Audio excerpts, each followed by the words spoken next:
大家好，又係我主角，歡迎翻到我哋一個布魯可系列。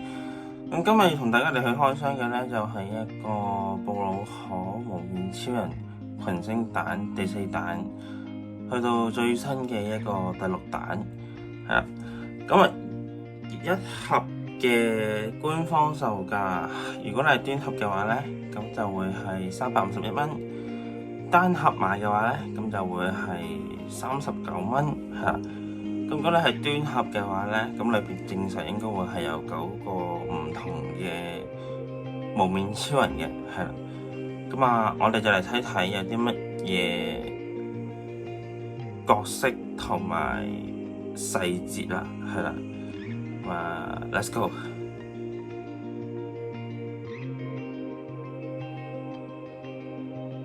好，咁啊砌好咗啦，咁啊同大家嚟睇睇呢幾彈嘅一啲細節先啊。咁首先係由第4彈開始啦，部分嘅無面超人佢哋肩胛嘅位置啦，會有一個拉伸結構喺度嘅，係啦。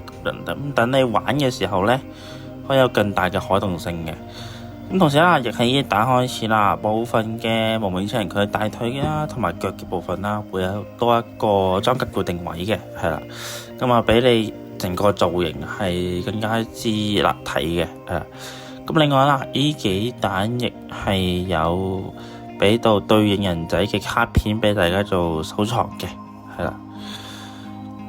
咁首先係無面超人機隻嘅部分，話推出咗大家最期待嘅 Mark 9 Form 啊，咁啊今次喺塗裝上面佢哋落足本啊Mark 9全身就係以白色為主啦，咁啊再配一個紅色線條同埋銀色做點綴。咁如果你淨係睇正面嘅話咧，基本上佢俾到你嘅分析都俾晒你噶啦，係。咁再加上啦，大腿側面嘅裝甲有做一個獨立分件啦，咁啊令到整體嘅造型係更加之還原嘅，係啦。腰帶嘅部分，每一條嘅尾巴佢哋嘅嗰啲紋路都係有還原到出嚟嘅。咁啊背後面嘅披風啦，今次係透過用布嘅方式嚟去到做還原啦。不過比較可惜嘅就係佢今次嘅一個紋路嘅印刷係淨係印咗單面啦，咁而且缺乏咗一定嘅可塑性喺度嘅，係啦。咁如果你真係冇辦法接受到嘅話呢，咁我會建議你可能真係去買一啲第三方嘅零件去做一個改造會比較好啲嘅，係啦。咁佢嘅武器就係一把變形槍啦，正面會有一個比較完整嘅細節啦，同埋塗裝喺度嘅。咁背面雖然冇塗裝，但係細節依然存在。咁如果你真係好追求完美嘅話呢，咁我會建議可以自己手塗保色咁樣嘅，係。咁劍刃嘅根部啦，亦係有一個旋轉可動喺度啦，咁可以作為一個自由切換嘅，係啊。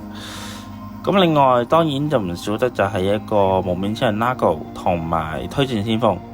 咁先講推進先鋒先啦，車身全身嘅刻畫細節都非常之豐富啊，分件結構亦做得非常之仔細。車身兩側都有做到一個比較簡單嘅一個分析塗裝喺度啦。咁啊，兩個車轆係可以獨立旋轉嘅，車把亦係可以調節方向啦。咁車塔亦係可以支撐到成架車嘅，係啦。咁但係依架電單車最有趣嘅位係咩呢？就係佢居然可以將嗰個變形功能還原到出嚟，只需要拆咗個車底啦、車把啦、油箱零件啦，然之後將前面個轆收咗落去車身裏邊，再將狐狸個頭 show 出嚟，最後放埋4肢落嚟呢，咁基本上就可以變成狐狸形態噶啦。咁先唔好講話呢個形態嘅還原度有幾高先啦。咁我覺得佢竟然可以喺有限度嘅零件底下，佢還原到呢個變形嘅功能出嚟呢，其實已經係非常之厲害噶啦。咁跟住就係無面超人 Nago。咁作為呢個系列第一位女性拉打，身材上面係會明顯有同其他男性素體係有一個分別喺度嘅。例如啦，四肢同埋腰嘅部分都會比男性係更加之纖瘦啦。除咗個甲之後，你可以見到其實佢身上面甲唔係特別多嘅，但係分析非常之出色啊！包括咗就係肩胛上面嘅音響啦，同埋胸甲嘅音樂調啦。頭部細緻亦係非常之優秀啊！唯一比較可惜嘅就係個肩胛係裝咗喺胸甲上面啦，咁所以可動性嗰方面就會比較有一個限度喺度啦。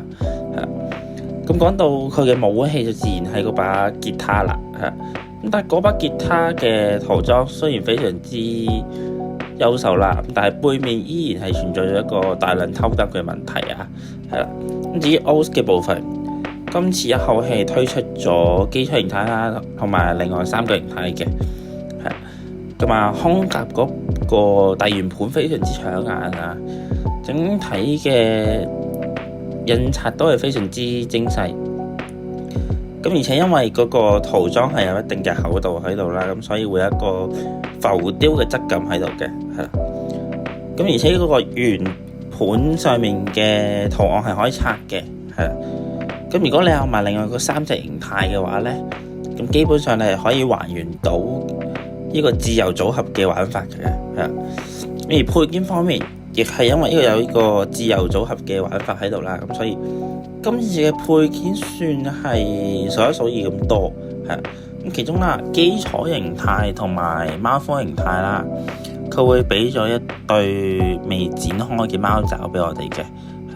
咁貓科形態亦係會額外再俾多咗一對完全展開咗嘅貓爪俾我哋做替換嘅，係啦。咁而你要問到我呢4個形態裏邊，究竟邊一個形態最令我震撼到呢？絕對一定係鳥系列組噶啦，金屬紅再加一個透明零件嘅面罩，完完全全係睇到晒面罩裏面嗰個複眼啦，同埋整體嘅紋路細節嘅。咁胸甲上面嘅大圓盤咧，依然係非常之搶眼啦。但係相比其餘嗰3個形態啦，鳥系列組用嘅係整個圓盤都係用油光覆蓋啦，而唔係用浮雕工藝。咁但係咁樣做咧，就會令到整體嘅嗰個完整性係更加之好啦。咁佢個配件自然就係佢嗰個盾啦。咁紅色嘅部分係用同胸口同一個嘅手法嘅，係啦。咁另外，如果你好彩嘅話咧，呢度係可以開到隱藏款嘅。咁佢會俾多咗一對俾你啦，同埋必殺技用到嘅腳部零件嘅，係啦。咁跟住我哋嚟睇睇無名超人加布蛋糕王形態。咁呢隻依然係非常之靚啊！呢隻嘢大面積嘅白色零件底下啦，咁再配咗一個金屬紅啦，同埋顏色做點綴啦，形成有一個非常之鮮明嘅對比啊！完完全全係將一個形態應該要有嘅嗰種華麗感係 show 晒出嚟。